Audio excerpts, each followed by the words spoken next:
अस्सलामुअलैकुम नाज़रीन, JN news HD के साथ मैं हूं नाइला भट्टी। नजर डालते हैं आज की अहम खबरों पर।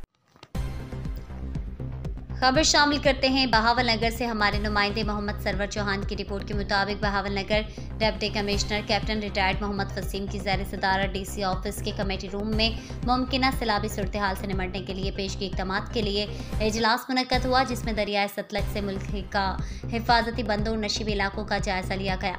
इस मौके पर additional deputy commissioner general Abdul Jabbar गुजर, तमाम तहसीलों के असिस्टेंट कमिश्नर्स वीडियो लिंक के जरिए मुताल्लिका महकमों के अफसरान भी मौजूद थे। डिप्टी कमिश्नर ने कहा है कि मुमकिन सैलाबी सूरत हाल से निपटने के लिए पेशगी इक़दाम इंतहाई नागुज़ैर हैं। उन्होंने मुताल्लिका अफसरान को हिदायत जारी की है कि हिफाजती बंदों और पुश्तों की हर लिहाज से देखभाल और मजबूती को यकीनी बनाया जाए। उन्होंने कहा कि मुताल्लिका महकमे रोज़ाना की बुनियादों पर हिफाजती बंदों और पानी के बहाव बारे सूरत हाल से आगाह रखें, जबकि हिफाजती बंदों के ऊपर और इनकी राब्ता सड़कों पर किसी किस्म की तजावुज़ात कायम न होने दी जाए।